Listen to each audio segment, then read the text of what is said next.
Olá, tudo bem? Sou Alfredo Oliva, sou professor universitário e quero mais uma vez falar de Byung-Chul Han.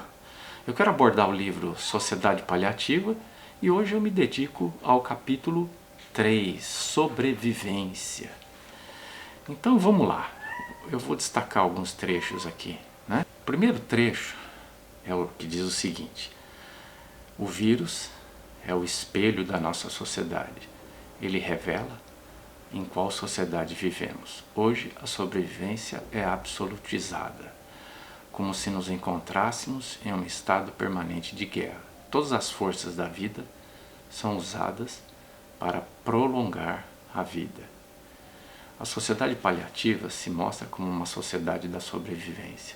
Em vista da pandemia, a luta amarga pela sobrevivência sofre uma acentuação viral. O vírus penetra na zona de bem-estar paliativa e a transforma em uma quarentena, na qual a vida se enrijece inteiramente na sobrevivência.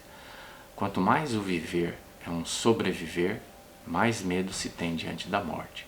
A pandemia torna novamente visível a morte que nós reprimimos e terceirizamos meticulosamente, né?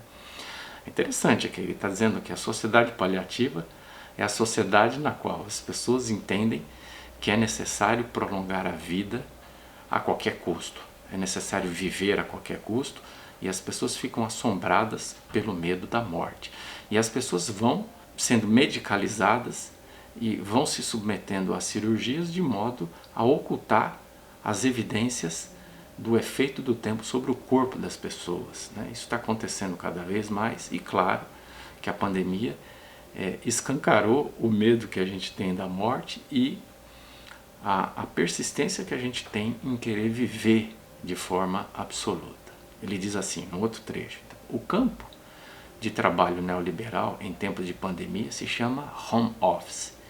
Apenas a ideologia da saúde e a liberdade paradoxal da autoexploração o distingue do campo de trabalho do regime despótico. O que é o home office?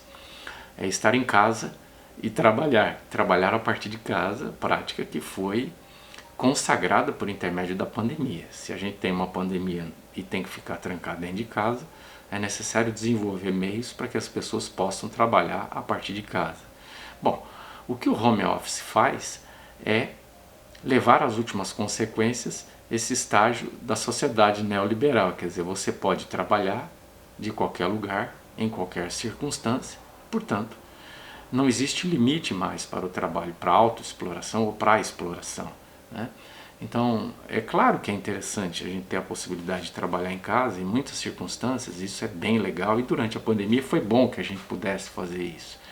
Mas é óbvio que os relatos são muitos de pessoas que passaram, né, a um estado de esgotamento, porque não havendo mais essa distinção entre o espaço de trabalho e o espaço de não trabalho, que é o espaço da casa, antes era o espaço do descanso.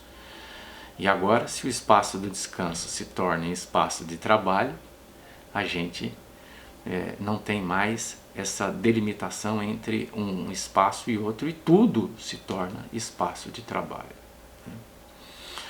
A produção capitalista não é desacelerada, mas sim mantida compulsoriamente. Impera uma paralisação nervosa. A quarentena não leva ao ócio, mas a uma inatividade forçada, né? Então, é interessante porque o Byung vê o ócio, né, quer dizer, o estar desocupado, o descanso, o lazer, o desfrute da vida, como sendo o grande antídoto para o excesso de trabalho ao qual as pessoas estão expostas hoje. Quando você tem uma pandemia, é claro que num primeiro momento todo mundo tem a expectativa de que vai finalmente poder desfrutar desse ócio e sem culpa, porque afinal de contas a gente está sendo coagido a ficar em casa por intermédio de uma pandemia. Mas não é isso que acontece, né? Primeiro, as pessoas ficam em casa nervosas, tensas, preocupadas, com medo da morte. Segundo, né, elas aprendem a trabalhar de casa e aí então os limites da exploração do trabalho, o último limite é rompido, né? Agora, se você pode trabalhar de casa e em qualquer horário, acabou a vida, acabou a distinção entre lazer e trabalho e é possível explorar a vida na sua plenitude, né? Eu acho que é isso que ele está dizendo. Por fim, no último trecho ele diz: deve se opor à luta pela sobrevivência o cuidado com a boa vida. A sociedade dominada pela histeria da sobrevivência é uma sociedade de mortos vivos, né? Quer dizer, ele está dizendo, se você vive apenas para sobreviver, se você sofre, se você sente dor e tem que mascarar a dor, e se você, ao invés de viver para o ócio, para o desfrute da vida, você apenas trabalha, isso é uma sociedade de pessoas vivas, mortas, uma sociedade de zumbis. Estamos vivos demais para morrer e mortos demais para viver. Bom, não foi isso que a gente experimentou durante a pandemia, né?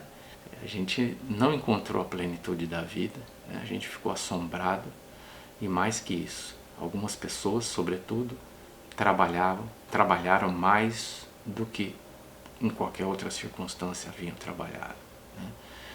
Então é o sistema capitalista reinventando estratégias para fazer com que as pessoas trabalhem cada vez mais. Bom, é isso, a gente vai continuar decifrando esse livro interessantíssimo também, e a gente se encontra num próximo vídeo. Um abraço e até lá!